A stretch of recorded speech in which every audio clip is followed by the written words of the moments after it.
I know you want. Natural. Act natural. I said natural, not dead. I am. I'm naturally dead.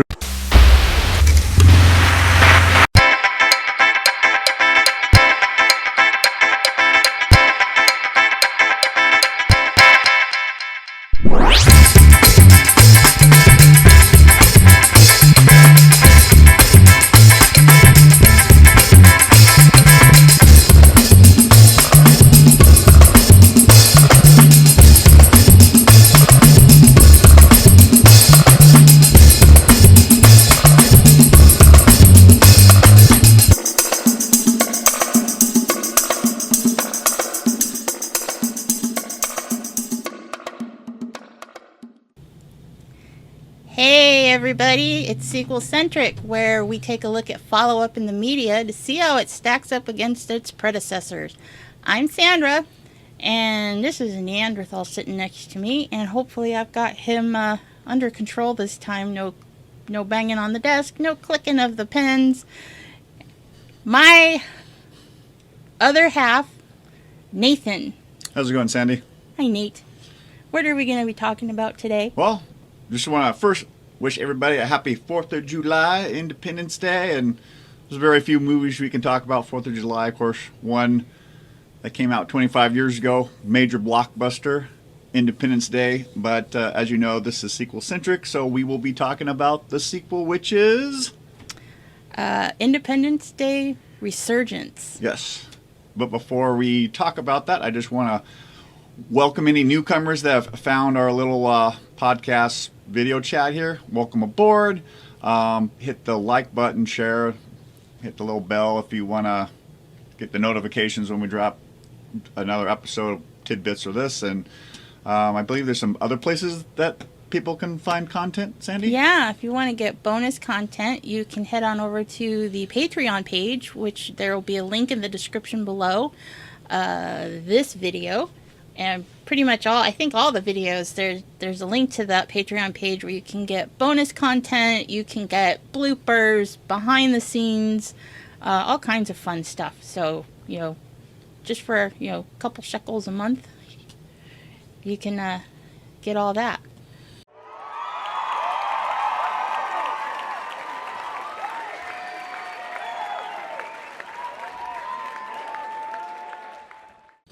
What's on the docket next? Well, okay, so let's kick it off. 25. Besides, the United States celebrating its birthday. The first Independence movie came out 25 years ago, and the sequel Resurgence is celebrating its 5th birthday. And I was doing some research, and the internet isn't a big fan of this movie for some reason. No, they weren't. Well, once again, I think when Duff and I were talking about Coming to America, sometimes when you leave a gap so big between the two, sequels, like Mary Poppins or Men in Black and some other ones, you risk people building this hype up, and then when it comes out, it just doesn't deliver. It's disappointment.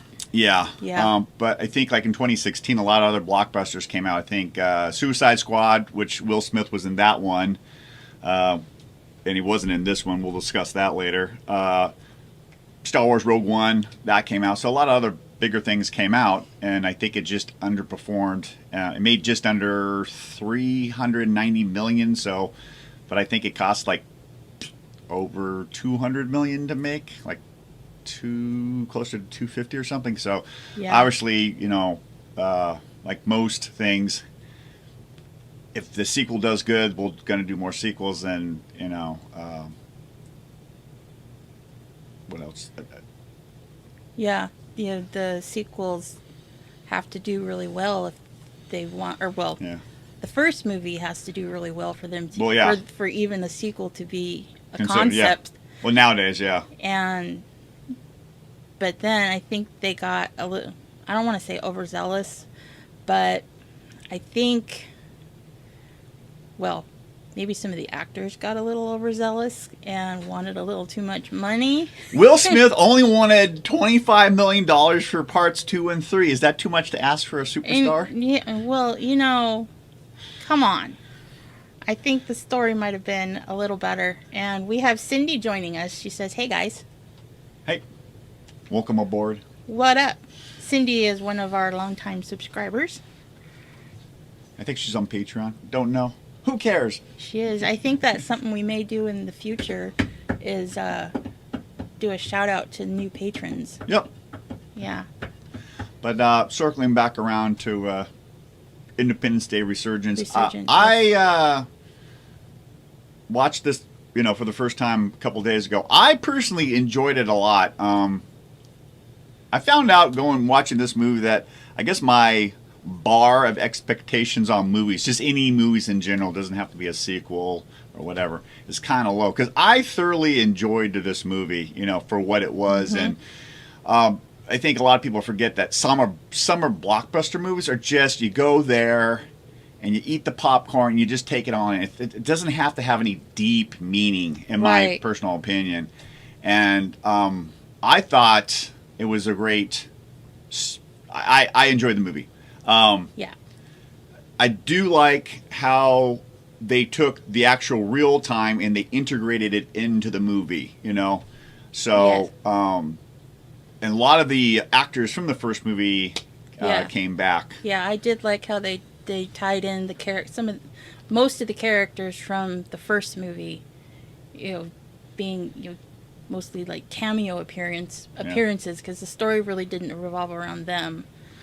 Well, yeah, you kind of like, this movie kind of reminded me of a little bit of like the Star Wars sequels. You're going from, you know, the original characters from the first ID4 to the next gen, because, you know, Will Smith's in-movie son, Dylan, was in there. He was a fighter pilot. Bill Pullman's daughter, she was in it. Yeah. You got Liam Hemsworth coming fresh off the Hunger Games. He's a new character. So you got, like, the next class or the next generation coming in. Yeah. So for me, it kind of felt like that. When the Star Wars sequels came out, you had Rey, Penn, Phil, and these are the next people you're going to follow on their next adventure. So, you know, some of your favorite characters, you know, took a dirt nap in the sequel, and other ones, you know, survived for obvious reasons. But I think they did a pretty well job writing a script. There's just a few things that, you know, I would have liked better. One, I think the relationship towards the end of the first movie with Goldblum and Smith would have been interesting to explore more, you know, in the you know, in the future. I did like Jeff Goldblum's role, or his title or whatever. Because, you know, that they had us after the big blow up, you know, obviously they realized, hey, there might be more of these aliens out there. Eventually they're going to come back to Earth, so we gotta, you know, we gotta get ready. And they had such this advanced technology that in the 20 years, because they do mention, which I like, they did mention 1996 when the movie came out, so they did use that as a basis in the movie. So. And that they did the dates too. You know, yeah. It was, you know, the 4th of July weekend. Yeah. So, and they used all the technology, and that's another thing. They showed all the technology they put into the aircraft with giant flying jumbotrons, and so we've really used that alien technology in the movie. You know, we really used that alien technology to advance mankind forward. Plus, you know, everybody's still under, you know. Wait. You gotta be PC about this. You can't say mankind. You gotta say humankind. Sorry, you're right. My bad. But, you know, they built a base on the moon, a huge moon base. I think they had something on Mars and, like, one of the moons of Saturn. So, yes, with satellites and stuff. So they did really reach out. So it was kind of interesting to see, you know, in the movie, like, with this alien technology where humankind had advanced and gone. It's sort of like, it's almost like when the Wright brothers took flight in early 1900s. Yeah. And then man landed on the moon in 1960. 1969. I should know this because my grandfather worked for NASA. He would be ashamed of me. Oh my gosh, yeah, he'd have his. He'd smack me.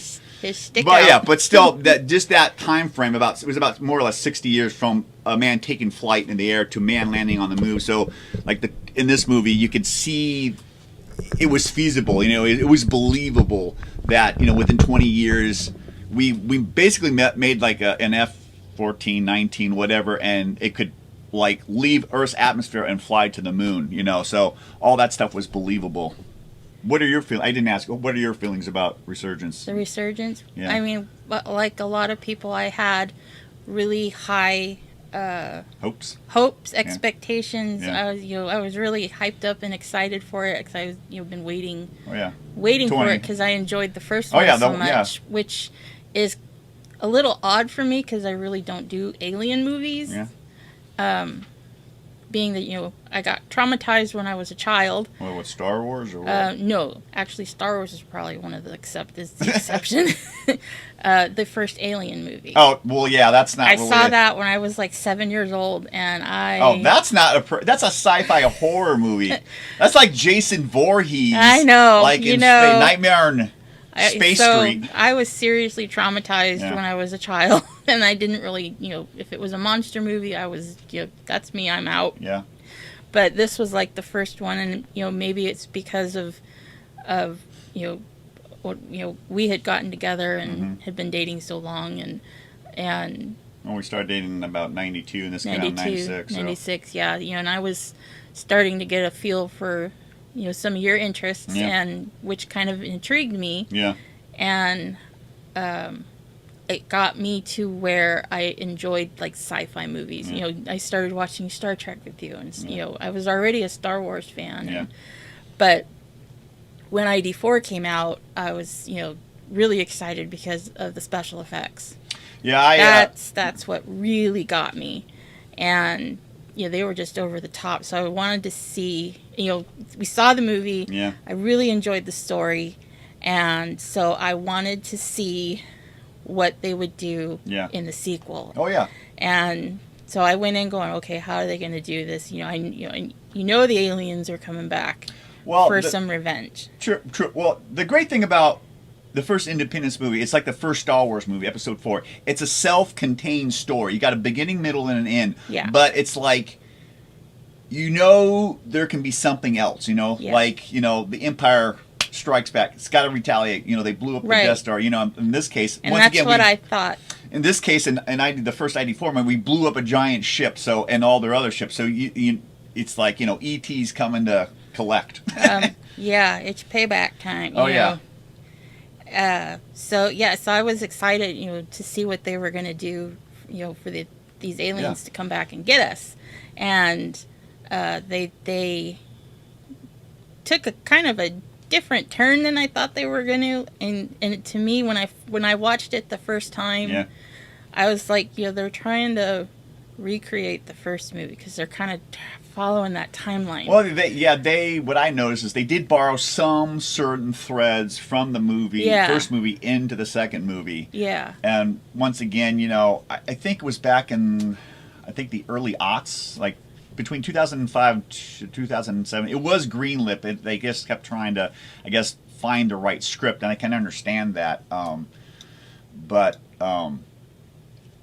once again, you leave that much of a gap, you're risking it either going to be great, but most likely it's not going to be.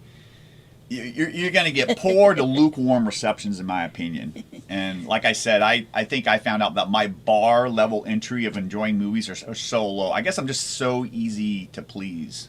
Right. You and me both. So, and like I said, I did some research on the internet, and there was lots of videos on YouTube about why this movie sucked and why it was a failure and this and that, whatever. And my opinion was, to do this video, I wanted to put a positive spin on the movie, because I do think this is a great movie, and in its own accord. Oh yeah, and you know, I went back and watched the first movie, you know, very early this morning, and it was just great. Without me. Well, you know. You know. But anyways. But well, I just wanted to do some extra notes and stuff, extra homework. I'm an overachiever, and Okay. when it comes to nothing. But it was when they first made contact, when they're coming out of that iconic scene in the first movie with the clouds and the kind of like fire smoke, whatever, and the space comes out. And it's just knowing what happens in the second movie and watching that, it has, in my opinion, it had a much deeper impact, because it's like, they thought this was the threat. Oh hell no, you got a much bigger ship coming in with a giant alien queen coming your way. Yeah. So for me, you're gonna get it. So yeah, I definitely, for me it had rewatching the first Independence Day after watching Resurgence, it had a different feel, a different meaning. Let me ask you this question. Because you made a comment that you felt that the movie would have been, well, correct me, because I don't hear, as you say, I don't hear all the words. You don't hear all the words. Did you say Resurgence would have been a better movie with Will Smith, or I don't know that it would have been more successful? I don't know. It might have been more successful. I don't know that it would have been. I want to say that it would have been a better movie, but I think it might have had a better story. Not that it had a good story, but I think they might have went a different direction if he hadn't refused, his people didn't refuse the taking lower pay and well, I don't know, 50. Because they greenlit the second movie, and there was a third movie, and what I did some research, Will Smith wanted $50 million in total for both movies, so that's $25 million a piece, and he had huge star power in the 90s between Fresh Prince of Bel-Air, ID4. I think the next movie after this was Men in Black. So he was climbing, he shot to the moon. But then he started to decline, I think, in the early aughts, in the early 2000s and stuff. It would have been great. It would have been really amazing to see Will Smith in the second movie. But they did have a great storyline about writing him out, because he was doing a prototype test plane, and it blew up or something. Oh, sorry, spoiler alert. Spoiler. Sorry. Spoilers. But I do like the fact that his son Dylan was in it, and they did show a couple spots in the movie, a picture of Will Smith as Captain Stephen Hiller. Yeah. So that was great. And once again, like I said, you're getting the children that were involved in the first movie in this, And one of the things that was in the Resurgence that I noticed that was in '94 is that you got 3 people that knew each other, and 2, mainly the 2 guys, had a problem. Falling out. Yeah, exactly. Because you had Dylan, and then I forgot what's the president's daughter's name. She's a pilot, and then Liam Hemsworth's character, Jake. Yeah. They were all to the Air Force Academy, and then Jake did some sort of like Top Gun maneuver or something and almost killed Dylan. So then there was a falling out. So you had that kind of similar thread going on. Once again, you watch this movie, there's some similar threads that they used from the first movie, which I'm okay with. But it's basically like, a revenge movie. Yeah, your mom asked, she asked, why is it always the queen, like the queen bee of the hive? And that's an interesting point, because these aliens do have a hive mind. Yeah. I think they, in my opinion, I'll ask your opinion in a second. In my opinion, they do, I think, loosely touch upon that. Was it very evident for you the first time we saw ID4 that they were a hive mind? Yeah. No.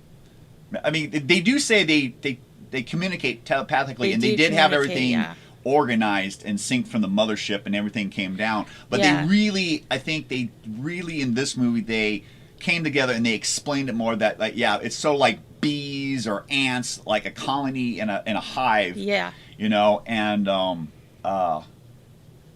so they did elaborate more on that. Right. And the fact that when you saw the first movie, when you saw how the ship, the small little disc, they said it was 15 miles in diameter. So it was, when it was over L.A., New York, Washington, D.C., and that 15 miles across, that's huge. Yep. The big as they called it, harvest ship that came. The harvester ship. Yeah, Yeah. it's huge.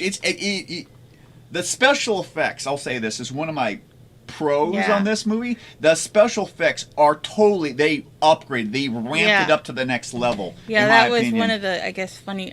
Well, funny for me is one of the lines in there was when the ship was hovering or coming in over.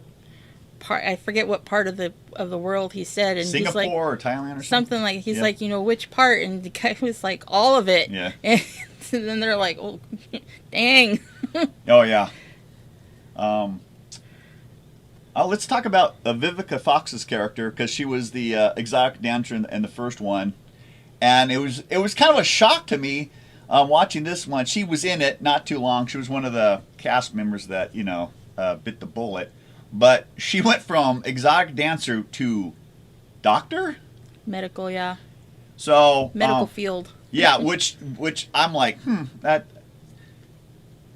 like confused me. I'm like, but when I went back and watched ID4 this morning, and when she was, after the big blast, and her and Dylan were just trying to, when they find the truck, and she was going around and she was helping other people, there was some, they gave little tidbits, little glimpses that she had some sort of medical knowledge, even if it's some sort of basic first aid or maybe a little bit above first aid. So it did give you kind of glimpse. So maybe after the first attack, she decided she really wanted to help people. So, and being, married to Captain Hillard, they probably she probably got into a pretty good medical school and went in that direction. So what about who else is Brent Spiner's back? Brent Spiner's back. Yeah, bad wig, which little that one surprised me a little, because they lead you to believe that he died in the first movie. I thought he did. I think most of us thought Commander Data. Yeah. Or what's this? The first year when they went to check him, and like he checked his pulse and everything, he looked pretty dead to me. They did. There's a deleted scene. If you got like we do, we have the ID4 special edition. They got some deleted scenes. They did confirm his death, but when they were cutting the film, they decided to leave it out and just leave it open and let everybody come to their own conclusions. And so it was kind of interesting. It was one of the surprises in this movie for me. Oh yeah, so spoiler again. So who else is Judd Hirsch? Judd Hirsch, yeah. From Taxi and Dear John and a lot of TV shows and stuff. I really liked his character. I love his character in the first movie, and with his connection with David, Jeff Goldblum's character. Levinson, yeah. So, but before I give you my opinion about his character, what is your opinion about his character in this movie? He's kind of like comic relief for me. Yeah. He's always got the smart aleck comments, $20,000 hammer. Oh yeah. $30,000 for a toilet seat lid. How do you get funding for Area 51? For Area 51, yeah. Yeah.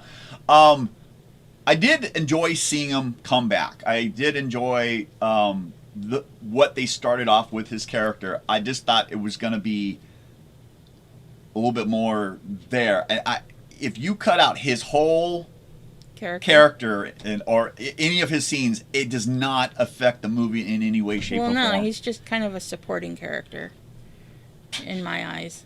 I mean, he did, he almost reminded me a little bit of Randy Quaid's character in the first movie, because he was driving the school bus around, scooping up some kids and stuff like that, once again in this movie, him and David had kind of a falling out, or they just don't really talk that much, I should say. That they indicate they only see each other like twice a year or so, and so I think he was looking for meaning, So when so after the big super big alien ship comes down, Big Mama. Yeah, he was,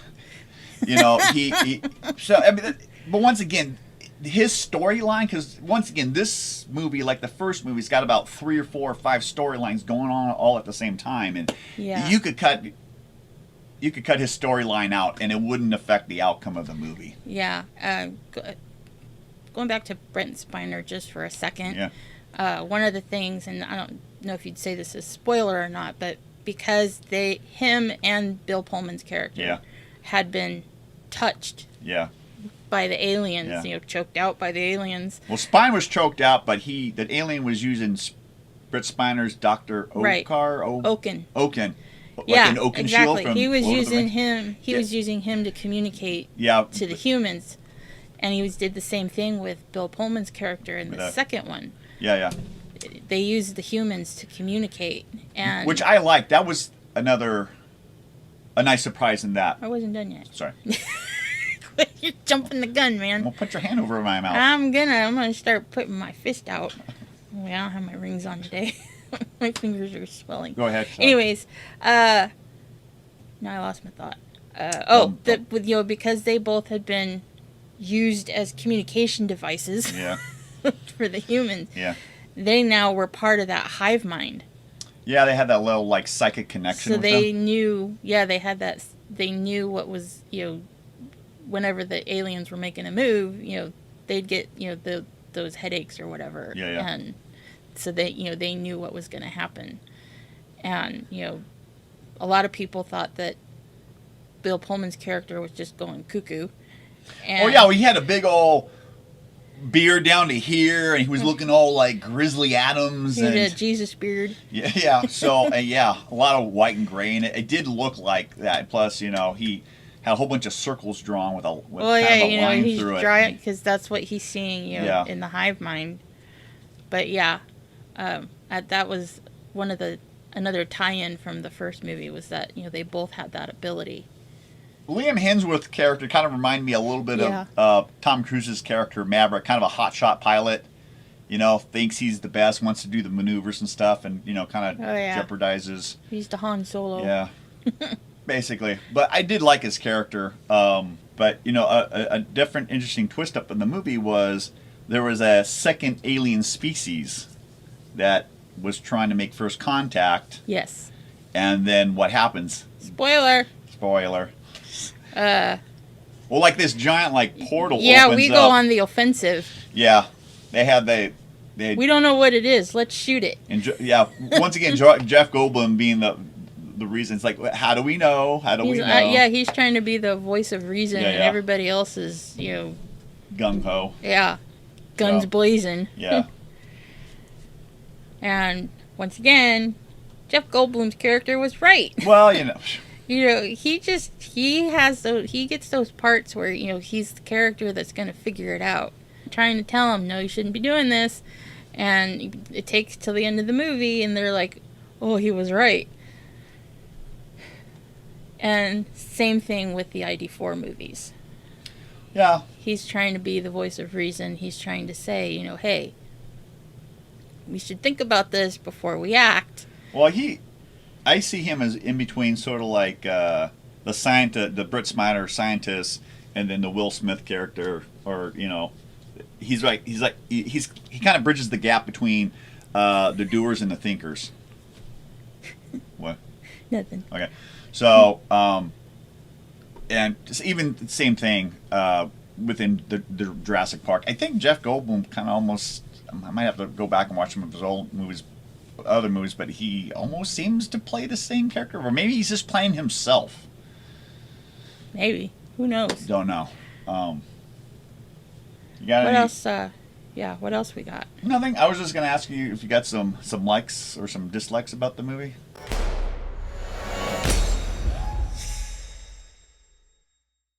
About this one? Yeah. Special effects, obviously. Yeah. They are the same, if not better, than the last one. Yeah.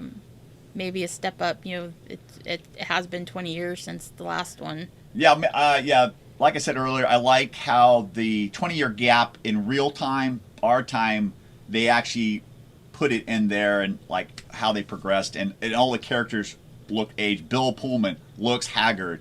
Even Jeff Goldblum's character had salt and pepper in his hair. You can see these characters have been aged. Plus all the new characters, because Dylan and can't remember the president's daughter's name. They're adults now because they were kids, like 3, 4, 5 maybe. So this is 20 years later. So, got any dislikes?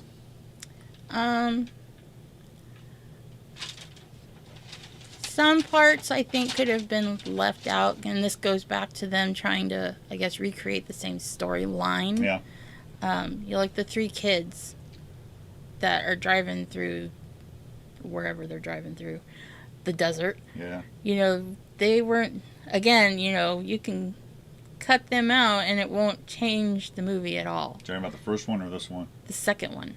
Oh yeah, the kids driving the station wagon. In the station wagon, when they found Jeff the three Goldblum, kids from the first one, they because their dad yeah. becomes one of the pilots. Yeah.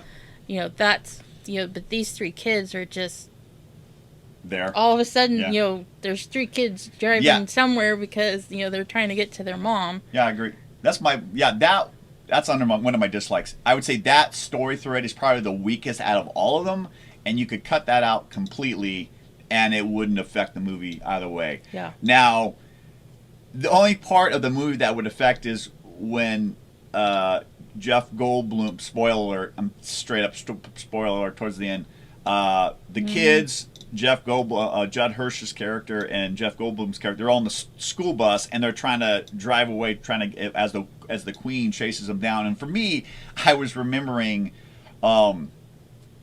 Jurassic Park 1 when the T-Rex was chasing and they're in the Jeep or whatever, and then Jeff Goldblum's faster, you must go faster, you must go faster, which is this exact same line he used in the first ID4 movie when him and Will Smith were trying to get out of the mothership, or the command ship or whatever that was in space before the nuclear went off. When I'm like, wait a minute, did they just recycle something Jeff Goldblum said in another movie a couple of years earlier? But it worked. Yeah, any other dislikes? No, I mean, when I watched it the first time, I was like, oh, this is awful. Yeah. And then when I watched it again with you, Yeah. I was like, well, you know, it's if I don't compare it and rip it apart like a lot of people do with movies, you know, if I just enjoy it on an entertainment level, I don't have that much to complain about. One of my dislikes was Brent Spiner's character. I mean, his hair looked more natural in the first movie. This one, it looked like it was such a shade of white that just didn't look natural. Almost like the actor that dyed his hair in Christmas Story 2. You could just tell straight up. It's like that's not a natural hair color. Hair color. Yeah. So, and it just, you know, for some reason I thought his hair was shorter in the first movie until I rewatched it this morning, and I'm like, oh, guess it's still the same length. But he seemed a little bit more kookier in this movie. Dr. Oakenshield? Oakenshield. Well, you know, he had been in a coma for 20 years. True. Yeah, Which was funny. You might be a little out of it. But he woke up. What was the first thing he said? He woke up. Did we win? Did we win? Because for him, it was just he just woke up. It was like he had just had a nap. Yeah, exactly. Which I thought was a little funny. Right. Got any other dislikes? No, not really. I don't think so. I mean, aside from what I've already said. Yeah. It's not as horrible as a lot of the critics make it out to be, and you know, nowadays everybody's a critic. Yeah, well, so. I mean, we're critiquing the movie too, but I feel that, you know, if 9 people out of 10 are saying this movie is trash, don't waste your time. I want to be the one person that says, hey, give it a shot. I think it's good, especially if you want to do a double feature over 4th of July weekend or during the summer. Definitely, watching the first and the second, you know, you don't have to watch it back to back, but within a couple of days, I do think it adds value. And they were setting it up, which I should have put in my likes part. I like the fact they were setting up for the third movie with this other alien who had some technology that could beat, you know, the bad aliens, you know, even though their race was almost obliterated. But this, well, the good aliens, I don't know what to call them. They were picking up refugees from other planets, taking them to this like secret planet location. Secret location. And given the technology to how to defeat the defeat the hive mind or the locust. The whatever. Locust aliens. So so they were setting that up.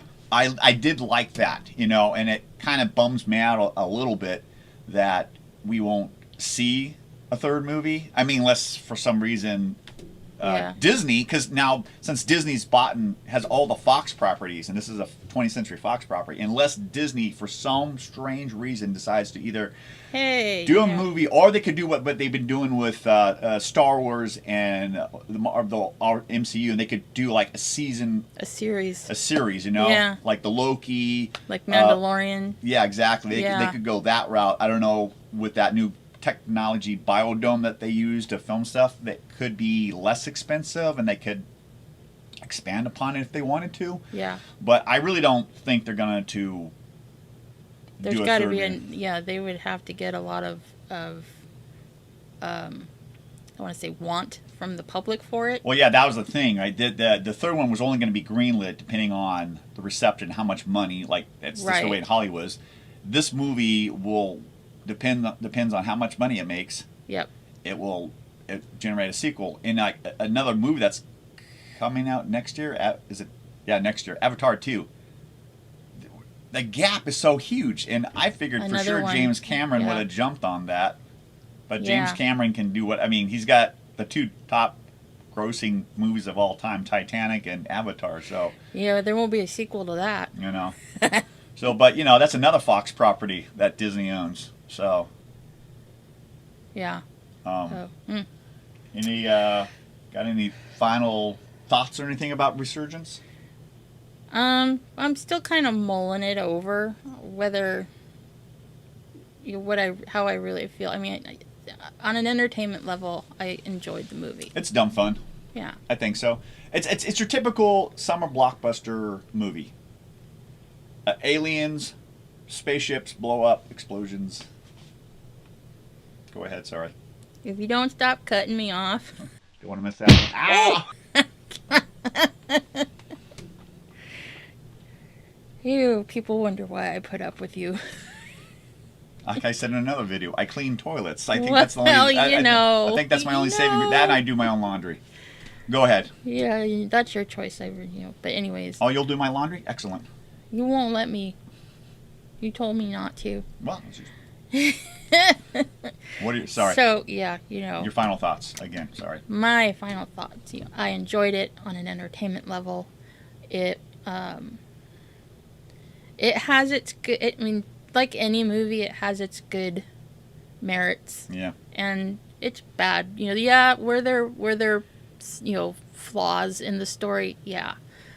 But overall, I think it had a good story. Yeah. Aliens are coming back to get us. Oh, yeah. We knew they would. Didn't think it'd take them 20 years to get here, but, and they decided to do it in the same weekend. It's, again... Yeah, I would say that's probably I would classify that as under my dislikes. It's like, really? It just happened to happen? Yeah, it's like they, did they plan that? Yeah. Because it worked out so great for them the first time.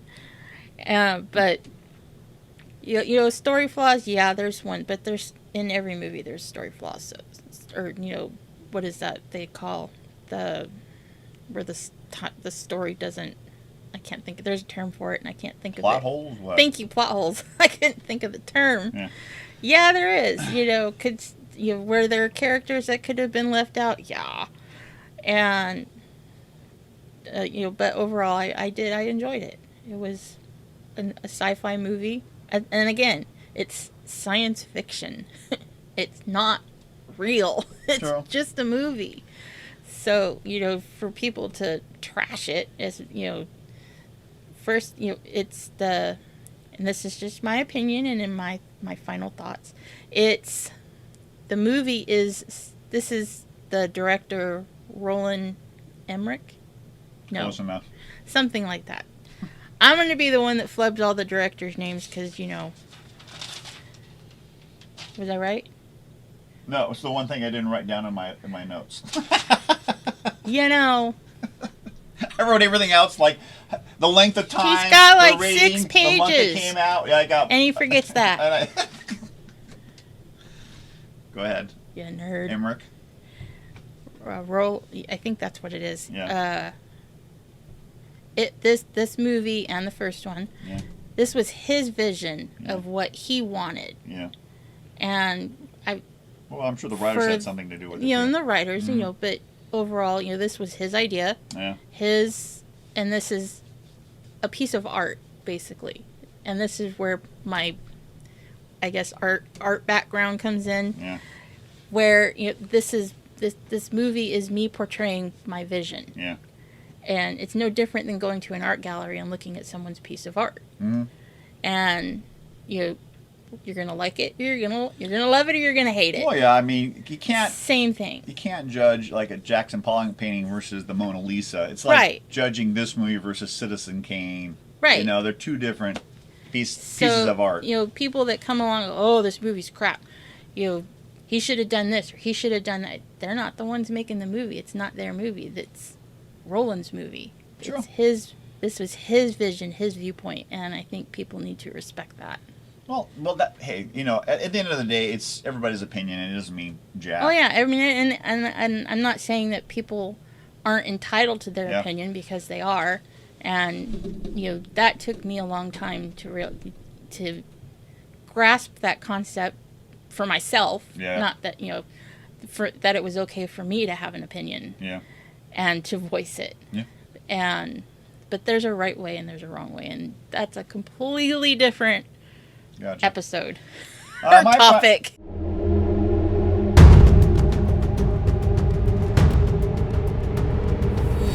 My final thoughts, basically, overall, I enjoyed the movie.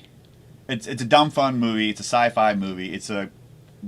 You can watch it anytime. Is it as good as the first one? No. But for me, it does sequel. Yes. Very much so. Little heartbroken that they're not going to do the third one, because after watching this one, I'm kind of intrigued, like what would be the next step that the aliens are going to do. Well, and they kind of touched on it at the very end, you know, that they were going to take the fight to them. Yeah. So that I watched a video somewhere online. They were talking about it, and I didn't write down any notes. But yeah, they were going to take the fight to them, which would have been an interesting concept, which would have left, you know, the Liam Hemsworth character. Not Star Wars. Usher's character, Jesse Usher, who played Dylan, and Micah Monroe, who played Pullman's daughter. I figured, you know, they're all pilots, so they probably would have, you know, done some sort of interstellar jump. Interstellar. Yeah. There's a Nolan reference. So yeah, it's sequels for me. Does this movie sequel for you? It does. Mm-hmm. It does. I mean, it's not as big of a blockbuster as the first one, which everybody had hoped, but everybody was hoping for. But I mean, yeah, it does. It does. I think it does sequel. Okay, so on the SequelCentric rating of our rating system of buy it, watch it, ditch it, or burn it, where would you rank this? I would give it at least a watch it. I agree. I would give it at least a watch it too. I would say if you really, really love the first movie, I would, you know, if you could find it for $5 on digital download or something. I think you can rent it for like $3 on Amazon. There you go, $3. I think. I could be wrong. Okay. Well, with that, we're gonna cut everybody loose. Everybody have a great 4th of July. And at the end of the day, you got to ask yourself this one question. And that is, Sandi? Does it sequel? That's correct.